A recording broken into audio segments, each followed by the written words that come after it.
ನೋಡಿ, ಇಡೀ ಒಂದು ಕೊಲೆ ಕೇಸನ್ನು ಸೂಕ್ಷ್ಮವಾಗಿ ಸಮಗ್ರವಾಗಿ ಕನ್ಸಿಡರ್ ಮಾಡಿ ಇದನ್ನು 11 ಗಂಭೀರ ಆರೋಪಗಳು, ಅಂದರೆ ಅರ್ಥಾತ್ ಗಂಭೀರ ಸೆಕ್ಷನ್ಗಳು, 11 ಸೆಕ್ಷನ್ಗೆ ಇದನ್ನು ಸೀಮಿತ ಮಾಡ್ತಾರೆ. ಒಂದು ಮರ್ಡರ್ ಕೇಸಾ, ಇದು ಕಿಡ್ನಾಪ್ ಕೇಸಾ, ಕ್ರಿಮಿನಲ್ ಕಾನ್ಸ್ಪಿರಸಿನ, ಸಾಕ್ಷ್ಯ ನಾಶವ, ಬೇರೆ ಬೇರೆ ಏನೇನಿದೆ ಇದರಲ್ಲಿ ಎಲ್ಲ ಸೇರಿಸ್ಕೊಂಡು 11 ಸೆಕ್ಷನ್ ಹಾಕ್ತಾರೆ.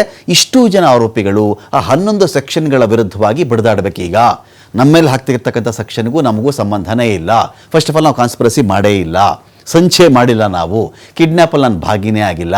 ಮೊಬೈಲ್ ಕೊಟ್ಟೆ ಯಾರೋ ಚಾಟ್ ಮಾಡ್ತಾ ಇದ್ದಾರೆ ನೋಡು ಅಂತ ಹೇಳಿದೆ, ಅಲ್ಲಿ ನನ್ನ ಪಾತ್ರ ಮುಗೀತು. ಇವ್ರು ಕಿಡ್ನ್ಯಾಪ್ ಮಾಡಿದ್ದು ಗೊತ್ತಿಲ್ಲ, ತಗೊಬಂದಿದ್ದು ಗೊತ್ತಿಲ್ಲ, ಹೊಡೆದಿದ್ದು ಗೊತ್ತಿಲ್ಲ. ಆಮೇಲೆ ನಾನು ಸ್ಪಾಟ್ಗೆ ಹೋದೆ, ನಾನು ಅವ್ನಿಗೆ ಬೈದೆ ಅಷ್ಟೇ, ನಾನು ಹೊಡೆದೂ ಇಲ್ಲ, ಫಿನಿಶ್. ಕಾನ್ಸ್ಪಿರಸಿ ಇಲ್ಲ, ಕಿಡ್ನ್ಯಾಪ್ ಇಲ್ಲ, ನಾನು ಸಾಯಿಸಿಲ್ಲ ಅಂದಾಗ ಪವಿತ್ರ ಗೌಡ ಆರಾಮಾಗಿಬಿಡುತ್ತೆ, ಪ್ರೂವ್ ಮಾಡಿದಾಗ ಮಾತ್ರ. ಸೊ 11 ಗಂಭೀರ ಆರೋಪ ನಿಗದಿಯಾಗುತ್ತೆ ಇಲ್ಲಿ. ಸಂಚು ರೂಪಿಸಿ ಅಪಹರಣ, ಸಂಚು ರೂಪಿಸಿ ಅಪಹರಣ, ಕಿಡ್ನ್ಯಾಪ್ ಅಂತ ಅಕ್ರಮ ಬಂಧನ ಆತನ ತಂದು ಇವರು ವಶದಲ್ಲಿ ಅಕ್ರಮವಾಗಿ ಇಟ್ಕೊಂಡಿದ್ರು. ಪೊಲೀಸರಾಗಿ ಇಟ್ಕೋಬಹುದು, 24 ಗಂಟೆ ಇಟ್ಕೊಳ್ಬಹುದು ಪೊಲೀಸರು ಅಷ್ಟೇ. 24 ಗಂಟೆ ಆದಮೇಲೆ ಪೊಲೀಸರು ಕೂಡ ಮ್ಯಾಜಿಸ್ಟ್ರೇಟ್ ಮುಂದೆ ಹಾಜರುಪಡಿಸಬೇಕಾಗತ್ತೆ. ಅಂಥದ್ರಲ್ಲಿ ಇವನನ್ನು ಕರ್ಕೊಂಡು ಬಂದಿದ್ದು ಅಲ್ಲದೆ ಅಕ್ರಮವಾಗಿ ಬಂಧನದಲ್ಲಿ ಇಟ್ಟಿದ್ರು. ಆ ಸೆಕ್ಷನ್ ಹಾಕ್ತಾರೆ ಇಲ್ಲಿ. ಮಾರಣಾಂತಿಕ ಹಲ್ಲೆ, ಅವನು ಸಾಯುವ ರೀತಿಯ ಒಂದು ಹಲ್ಲೆ ಮಾಡಿದ್ದಾರೆ ಇವರು. ಕೊಲೆ ಮುಚ್ಚಿ ಹಾಕೋದಕ್ಕೆ, ಪ್ರಮುಖ ಆರೋಪಿಗಳನ್ನು ರಕ್ಷಿಸಲು. ಇದ್ಯಾವ ಮೇಯ್ನ್ ಒಬ್ಬ ವ್ಯಕ್ತಿ ಇದ್ದಾನೆ, ಪ್ರಮುಖ ಆರೋಪಿಗಳಿದ್ದಾರೆ, ಪ್ರಭಾವಿಗಳಿದ್ದಾರೆ, ಅವರನ್ನು ರಕ್ಷಿಸಬೇಕು ಅಂತೇಳಿ ಹೇಗಾದರೂ ಮಾಡಿ ಬಾಡಿನೆಲ್ಲೋ ಹಾಕಿಬಿಟ್ರೋ, ಸಾಕ್ಷ್ಯ ಹಾಳು ಮಾಡಿಬಿಟ್ರೋ, ನಾಶ ಮಾಡಿಬಿಟ್ರೋ, ಆ ಥರ ನಾಶ ಮಾಡಿದ್ದಾರೆ ಅಂತ 17 ಆರೋಪಿಗಳ ವಿರುದ್ಧವಾಗಿ 11 ಗಂಭೀರ ಆರೋಪವನ್ನು ಈ ಕೇಸಲ್ಲಿ ನಿಗದಿ ಮಾಡ್ತಾರೆ. ಆನಂತರ ಏನೇನು ವಿಚಾರಗಳಿಲ್ಲ ನೋಡಿ, ಇಲ್ಲೆಲ್ಲ A1, A3, A4, A5 ಎಲ್ಲ ನೋಡ್ತಾ ಇದ್ದೀವಲ್ವ ಇಲ್ಲಿ ನಾವು. ಅಶ್ಲೀಲ ಮೆಸೇಜಿಂದಾನೇ ಕೊಲೆಯಾಗಿದ್ದು. ಇದೆಲ್ಲವೂ ಕೂಡ ಇವರೇನು ಚಾರ್ಜ್ ಫ್ರೇಮ್ ಮಾಡಿರ್ತಾರೋ ಅದು ನಾನಿಲ್ಲಿ ಹೇಳಕ್ಕೆ ಹೊರಟಿರೋದು. ಈ ಚಾರ್ಜ್ ಫ್ರೇಮ್ ಮಾಡಿರೋದು ಸುಳ್ಳು, ಈ ಥರ ನಾವು ಮಾಡಿಲ್ಲ ನಿರೂಪಿಸುವ ಹೊಣೆ ಯಾರ್ದಾಗತ್ತೆ ಅಂದರೆ ಇದೇ ಇವ್ರದ್ದಾಗತ್ತೆ. ಈ ಕಡೆ ಪ್ರಾಸಿಕ್ಯೂಷನ್ ಪ್ರೂವ್ ಮಾಡಬೇಕು ಇದನ್ನು. ರೇಣುಕಾಸ್ವಾಮಿ ಪರ ವಕೀಲರಿದ್ದಾರಲ್ಲ, ಅವರು ಇಷ್ಟು ಆರೋಪಗಳನ್ನು ಅನುಮಾನಕ್ಕೆಡೆ ಇಲ್ಲದ ರೀತಿಯಲ್ಲಿ, ನ್ಯಾಯಾಲಯ ಒಪ್ಪುವ ರೀತಿಯಲ್ಲಿ, ನ್ಯಾಯಾಧೀಶರಿಗೆ ಇದು ಸರಿ ಅಂತ ಅನಿಸುವ ಹಾಗೆ ಅವ್ರು ಪ್ರೂವ್ ಮಾಡಬೇಕಾಗತ್ತೆ. ಇವರೇನು ಹೇಳಲ್ಲ, ನಾವು ಮಾಡಿಲ್ಲ ನಮಗೆ ಗೊತ್ತಿಲ್ಲ ಅಷ್ಟೇ ಹೇಳ್ತಾರೆ ಇವರು. ಅಷ್ಟೆಲ್ಲ ಸಂದೇಶ ಕಳಿಸಿದ್ದೆ ಈ ಬರ್ಬರ ಕೊಲೆಗೆ ಮೂಲ ಕಾರಣ ಅಂತ ಹೇಳ್ತಾರೆ. ರೇಣುಕಾಸ್ವಾಮಿ ನಟಿ ಪವಿತ್ರ ಗೌಡಗೆ ಇನ್ಸ್ಟಾಗ್ರಾಮ್ನಲ್ಲಿ ಎಷ್ಟೆಲ್ಲ ಸಂದೇಶವನ್ನು ಕಳಿಸ್ತಾ ಇದ್ರು. ದೋಷಾರೋಪ ಪಟ್ಟಿಯಲ್ಲಿ ಕೋರ್ಟ್ ಇದನ್ನು ಉಲ್ಲೇಖ ಮಾಡುತ್ತೆ. ಈ ದ್ವೇಷದಿಂದ ಈ ಪವಿತ್ರ ಗೌಡನಿಗೆ ಈ ಥರ ಮೆಸೇಜ್ ಕಳಿಸ್ಬಿಟ್ನಲ್ಲ ಅಂತ ಒಂದು ದ್ವೇಷ ಬಂದು ಆನಂತರ ಅದು ಸಂಚಿಗೆ ತಿರುಗಿ ಚಿತ್ರದುರ್ಗದಿಂದ ಈ ವ್ಯಕ್ತಿಯನ್ನು ಅಪಹರಣ ಮಾಡಲಾಯಿತು. ದರ್ಶನ್ ಮತ್ತು ಪವಿತ್ರ ಗೌಡ ಹಾಗೂ ಇತರ 15 ಸಹಚರರು, Darshan, Pavithra Gowda and 15 other members, ಇಷ್ಟು ಜನ ಸೇರಿಕೊಂಡು ಈ ಸಂಚು ಮಾಡ್ತಾರೆ ಅಂತ ದುರ್ಗದಿಂದ ಬೆಂಗಳೂರಿಗೆ ಅಪಹರಿಸಿ ತಂದು ಶೆಡ್ನಲ್ಲಿ ಅಕ್ರಮವಾಗಿ ಬಂಧನದಲ್ಲಿಟ್ಟು ಮಾರಣಾಂತಿಕ ಹಲ್ಲೆ ನಡೆಸಿ ಕೊಲೆ ಮಾಡಿ ಕೊಲೆ ಮುಚ್ಚಿ ಹಾಕುವುದಕ್ಕೆ ಪ್ರಮುಖ ಆರೋಪಿಗಳನ್ನು ರಕ್ಷಿಸುವ ಸಲುವಾಗಿ ಸಾಕ್ಷ್ಯ ನಾಶಕ್ಕೆ ಪ್ರಯತ್ನ ಪಟ್ಟರು ಅಂತ ಮೇಯ್ನು ಚಾರ್ಜ್ ಇದು. ಅಪಹರಣ ಬರುತ್ತೆ ಇದರಲ್ಲಿ. ಅದಕ್ಕಿಂತ ಮುಂಚೆ, ಅಪಹರಣಕ್ಕಿಂತ ಮುಂಚೆ ಬರೋದು conspiracy, criminal conspiracy section 120B. ಮೊದಲು ಕಾನ್ಸ್ಪಿರಸಿ ಬರುತ್ತೆ. ಯಾವುದೇ ಪ್ರಕರಣದಲ್ಲಿ ಕಾನ್ಸ್ಪಿರಸಿ, ಸಂಚು ಮಾಡಿದ್ದಾರೆ, ಪ್ಲಾನ್ ಮಾಡಿಕೊಂಡ್ರು, ಇಷ್ಟು ಜನ ಒಗ್ಗಟ್ಟಾಗಿದ್ದರು, ಅವನು ಕರ್ಕೊಂಡು ಬಂದು ಶೆಡ್ಡಲ್ಲಿ ಕೂಡ ಹಾಕಿ ಹೊಡೆದು ಸಾಯಿಸಿ ಬಾಡಿ ಡಿಸ್ಪೋಸ್ ಮಾಡಬೇಕು ಅಂತ ಇಡೀ ಸಂಚು ಅವರ ಪ್ಲಾನಲ್ಲಿತ್ತು ಅಂತ ಇದು ಹೇಳ್ತಾರೆ. ಲೈವ್ ಆ ಥರ ಕೊಟ್ಟಿರ್ತಾರೆ ಅವರು. ಅದನ್ನು ಅವ್ರು ಹೇಳ್ತಾರೆ, ಸ್ವಾಮಿ ನಾವು ಯಾವ ಅಪಹರಣನೂ, ಅವನಾಗ ಅವನು ಆರಾಮಾಗಿ ಬಂದಿದ್ದಾನೆ, ಅವನೇ ಬಿಲ್ ಪೇ ಮಾಡಿದ್ದಾನೆ, ದರ್ಶನ್ ನೋಡಬೇಕು ಅಂದ, ಕರ್ಕೊಂಡು ಬಂದ್ವಿ ನಾವು, ಆನಂತರ ಇದೇನೋ ಮಾಡಿದ್ದಾನೆ ಅಂತ ಗೊತ್ತಾಯಿತು, ಆ ಜಗಳ ಆಯ್ತು ಅಷ್ಟೇ, ಅವನು ಪಾಡ್ಗೆ ಅವನು ಇದಾಗ್ಬಿಟ್ಟ. ಒಬ್ಬೊಬ್ಬರು ಒಂದು ಹೇಳ್ಕೊಂಡು ಹೋಗ್ತಾರಲ್ಲಿ, ಒಂದು ಡೇಟ ಹಾಕಿದ್ವಿ ಅದಕ್ಕೆ ಅವ್ನು ಸತ್ತೋಗ್ಬಿಟ್ಟಿದ್ದಾನ, ಇಲ್ಲ ನಾವು ಸಾಯಿಸಿಲ್ಲ, ಯಾರೋ ಹೊಡೆದ್ರು, ಅವ್ನಿಗೆ ಹಾರ್ಟ್ ಅಟ್ಯಾಕ್ ಇಶ್ಯೂ ಇತ್ತು, ಅವ್ನಿಗೆ ಆರೋಗ್ಯದೇ ಸಮಸ್ಯೆ ಇತ್ತು, ಏನು ಬೇಕಾದ್ರೂ ಅಲ್ಲಿ ಮಾತಾಡ್ಬೋದು. ಪವಿತ್ರ ಗೌಡ ವಿರುದ್ಧ ಚಾರ್ಜ್ ಇದು ಪ್ಯೂರ್ಲಿ. ಇದನ್ನು ಪವಿತ್ರ ಗೌಡ ಅಂತ A1 ಇಡೀ ಪ್ರಕರಣದ ಪ್ರಮುಖ ಆರೋಪಿ A1 ಆಗಿ ಇಲ್ಲಿ ಟ್ರೀಟ್ ಮಾಡ್ತಿರೋದು ಪವಿತ್ರ ಗೌಡನ. ಪವಿತ್ರ ಗೌಡನ ಇರ್ತಕ್ಕಂಥ ಆರೋಪ ಏನು? IPC ಸೆಕ್ಷನ್ 120B, ಒಳಸಂಚು ಮಾಡಿದ್ದಾರೆ ಪವಿತ್ರ ಗೌಡ ಅಂತ. IPC ಸೆಕ್ಷನ್ 143, ಅಕ್ರಮವಾಗಿ ಕೂಟ ಸೇರೋದು. ಒಂದು ಕಡೆ ಒಂದು ಗುಂಪು ಅಕ್ರಮವಾಗಿ ಸೇರ್ತಾರಲ್ಲ, ಆ ಸೆಕ್ಷನ್ 143ಗೆ ಬರುತ್ತೆ. ಈ ಥರದ್ದು ಆಗಬಾರದು. IPC ಸೆಕ್ಷನ್ 364, ಕೊಲೆ ಮಾಡೋ ಉದ್ದೇಶದಿಂದ ಕಿಡ್ನ್ಯಾಪ್ ಮಾಡೋದು ಬೇರೆ.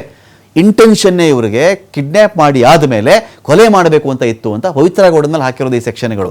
IPC ಸೆಕ್ಷನ್ 355, ಅವಮಾನಿಸುವ ಉದ್ದೇಶದಿಂದ ಹಲ್ಲೆ ಮಾಡಿದ್ದಾರೆ, ಅವನಿಗೆ ಎಷ್ಟು ಅವಮಾನ ಆಗುತ್ತೋ ಅಷ್ಟು ಮಾಡಬೇಕು ಅಂತಲೇ ಹೊಡೆದ್ರು. A2, A3, A10 ಜೊತೆಗೆ ಸೇರಿ ಸಂಚು ರೂಪಿಸಿ ರೇಣುಕಾಸ್ವಾಮಿ ಅಪಹರಣ ಆಗುತ್ತೆ. ರೇಣುಕಾಸ್ವಾಮಿ ಮೇಲೆ ಚಪ್ಪಲಿಯಿಂದ ಪವಿತ್ರ ಗೌಡ ಹೊಡೆದಿರೋದು, ಮೊಬೈಲ್ನಲ್ಲಿದ್ದಂಥ ವಿಷಯವನ್ನು ಅಳಿಸಿ ಸಾಕ್ಷ್ಯ ನಾಶ ಮಾಡೋಕ್ಕೆ ಟ್ರೈ ಮಾಡಿದ್ದು. ಇದು ಪವಿತ್ರ ಗೌಡ. ನಾಳೆ ದಿನ ಪವಿತ್ರ ಗೌಡ ವಾದ ಮಾಡ್ಬೋದು ಇದೇ ವಿಚಾರಕ್ಕೆ. ಏನಂತ ಪವಿತ್ರ ಗೌಡ ವಾದ ಮಾಡೋದು? ನಾನು ಈ ಥರ ಮೆಸೇಜ್ ಮಾಡ್ತಿದ್ದೇನೆ ಅಂತ ಪವನ್ಗೆ ಹೇಳಿದ್ದೆ ಅಷ್ಟೇ, ಅವನನ್ನು ಕಿಡ್ನ್ಯಾಪ್ ಮಾಡಿ ಅಂತಲೂ ಹೇಳಿಲ್ಲ. ಅವ್ನು ಯಾರು ನೋಡ್ರಿ ಈ ಥರದ್ದೇನೋ ಮೆಸೇಜ್ ಆಗ್ತಿದ್ದಾನೆ ನನಗೆ, ದುರ್ಗದವನ ಎಲ್ಲಿ ಅವನಪ್ಪ ನೋಡ್ರಪ್ಪ ಅವನ್ನ ಅಂತ ನಾನು ಅಷ್ಟೇ ಹೇಳಿದ್ದೆ. ಅದಕ್ಕೆ ಈ ಪವನ್ ಗೌಡ ಇನ್ಯಾರೋ ಸೇರಿಕೊಂಡು ಇವರೇ ಪ್ಲಾನ್ ಮಾಡಿಕೊಂಡು ಇವರೇ ಅವನನ್ನು ಕಾರಲ್ಲಿ ಕರ್ಕೊಂಡು ಬಂದು ಇವರೇ ಶೆಡ್ಡಲ್ಲಿ ಹಾಕಿದಾಗ ನಾನು ಇನ್ನೋಸೆಂಟ್ ನನಗೆ ಗೊತ್ತೇ ಇಲ್ಲ, ಅವನನ್ನು ಕೊಲೆ ಮಾಡ್ರಪ್ಪ ಅಂತ ನಾನು ಹೇಳಕ್ಕೆ ಸಾಧ್ಯ ಏನ್ರಿ? ಸಮಾಜದಲ್ಲಿ ನನಗೊಂದು ಸ್ಥಾನಮಾನ ಇತ್ತು. ಕೇಳ್ಬೋದು ನಾಳೆ ದಿನ ಪವಿತ್ರ ಗೌಡ. ದರ್ಶನ್ ವಿರುದ್ಧ ಏನು ಹಾಗಾದರೆ? ಇದು ಇಂಪಾರ್ಟೆಂಟ್. ಇದು IPC ಸೆಕ್ಷನ್ 302. ಇದು ಗಂಭೀರವಾದಂಥ ಸೆಕ್ಷನ್ನು. ಇದನ್ನು ನಿರೂಪಿಸುವ ಜವಾಬ್ದಾರಿ ಪ್ರಾಸಿಕ್ಯೂಷನ್ದೇ ಬರುತ್ತೆ. ಡಿಫೆನ್ಸ್ ಲಾಯರ್ ಕೂಡ ನಿಂತ್ಕೊಳ್ತಾರೆ ಇಲ್ಲಿ. ಕೊಲೆ ಕೇಸ್ ಅಂತ ಹೇಳಿ, ಏನ್ರಿ ದರ್ಶನ್ ಕೊಲೆ ಮಾಡೋಕ್ಕೆ ನಿಂತಿದ್ರೇನ್ರಿ ಅಲ್ಲಿ ಅಂತ ಕೇಳ್ತಾರೆ ನಾಳೆ ದಿನ ದರ್ಶನ್ ಕಡೆ ವಕೀಲರು. ಒಬ್ಬ ನಟ, ಸಮಾಜದ ದೊಡ್ಡ ಸ್ಥಾನಮಾನ ಇದೆ, ಅಪಾರ ಅಭಿಮಾನಿಗಳಿದ್ದಾರೆ, ಒಳ್ಳೆ ಭವಿಷ್ಯ ಇದೆ, ರಾಜ್ಯವೇ ತಿರುಗಿ ನೋಡುವಂಥ ಒಂದು ಹೆಸರಿದೆ. ಇಂಥ ನಟ ಬಂದುಬಿಟ್ಟು ಇಲ್ಲೊಬ್ಬನ ಶೆಡ್ಡಲ್ಲಿ ಹಾಕ್ಬಿಟ್ಟು ಕೊಲೆ ಮಾಡಿಬಿಟ್ಟು ಅವನ ಲೈಫ್ ಅವನು ಹಾಳು ಮಾಡ್ಕೋತಾನೇನ್ರಿ? ಅಷ್ಟು ದಡ್ಡ ಇರ್ತಾನೇನ್ರಿ ಅಂತ ಕೇಳ್ತಾರೆ ನಾಳೆ ದಿನ ಕೋರ್ಟಲ್ಲಿ. 302 ಸೆಕ್ಷನ್ ಇದು, ಕೊಲೆ ಮಾಡಿರೋದು ದರ್ಶನ್ ಅಂತ. IPC ಸೆಕ್ಷನ್ 355 ಮಾರಣಾಂತಿಕ ಹಲ್ಲೆ ಕೇಸ್. ಆಯಿತು, ಕೊಲೆ ಮಾಡಿಲ್ವೇನಪ್ಪ, ಸಾಯೋ ಥರ ಹೊಡೆದಿದ್ಯಲ್ಲ ಅಂತ ಬರುತ್ತೆ. ನಾನು ಹೊಡೆದ್ನಾ ಬಿಟ್ನಾ, ನಾನು ಹೊಡೆದೇ ಇಲ್ಲ, ನಾನು ಬೈದೆ, ಬುದ್ಧಿಮಾತು ಹೇಳಿದೆ, ಈ can argue. IPC section 120B ಇದು ಕ್ರಿಮಿನಲ್ ಒಳಸಂಚಿಗೆ ಬರುತ್ತೆ. ದರ್ಶನ್ ಈ ಒಂದು ಒಳಸಂಚಿನಲ್ಲಿ ಪಾತ್ರಧಾರಿಯ ಅಲ್ವಾ?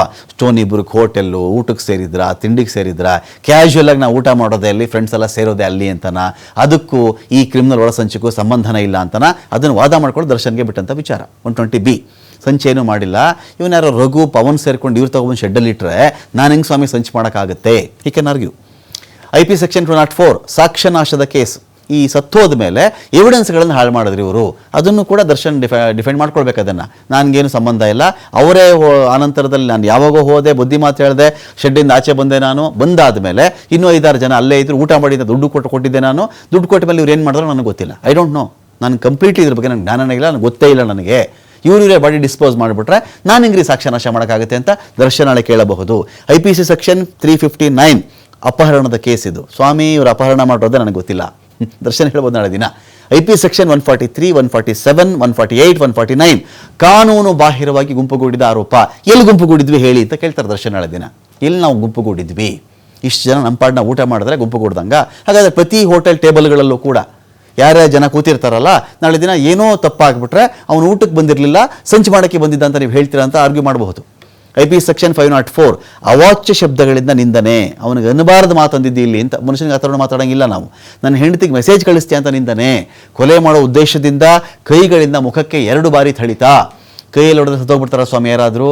ಉದ್ದೇಶ ನನಗೆ ಅದಿತ್ತಾ? ಎಲ್ಲೂ ಜಗತ್ತಲ್ಲಿ ಕೈ ಮಿಲಾಯಿಸಿ ಗಲಾಟೆಗಳೇ ನಡೆದಿಲ್ವಾ? ಎಲ್ಲ ಕೊಲೆ ಮಾಡೋಕ್ಕೆ ಹೊಡೆದು ಬಿಡ್ತಾರಾ? ಕೇಳಬಹುದು. ಶೂ ಕಾಲಿಂದ ಎದೆಗೆ ಜೋರಾಗಿ ಥಳಿತ. ಮರದ ರೆಂಬೆಯಿಂದ ಬೆನ್ನು ಮೊಣಕಾಲಿಗೆ ಹಲ್ಲೆ. ಮರ್ಮಾಂಗವನ್ನು ಸುಳಿದು ಒದ್ದು ಮರಣಾಂತಿಕ ಹಲ್ಲೆ. ಇದೆಲ್ಲವನ್ನು ಪ್ರಾಸಿಕ್ಯೂಷನ್ ಪ್ರೂವ್ ಮಾಡಬೇಕಾಗತ್ತೆ. ಡಿಫೆನ್ಸ್ ಅವರು ಇದು ಸುಳ್ಳು ಅಂತ ಇವ್ರು ಹೇಳಬೇಕಾಗತ್ತೆ. A4, A6, A7, A8 ಇಷ್ಟು ಜನ ಇದ್ದಾರಲ್ಲ, ಇವ್ರ ಮೇಲೆ ಇರ್ತಕ್ಕಂಥ ಆರೋಪ ಏನು ಇವ್ರ ಮೇಲೆ ಚಾರ್ಜ್ ಮಾಡಿದ್ದಾರೆ ನೋಡೋಣ. ಅದು ಬ್ರೇಕ್ ಆದ್ಮೇಲೆ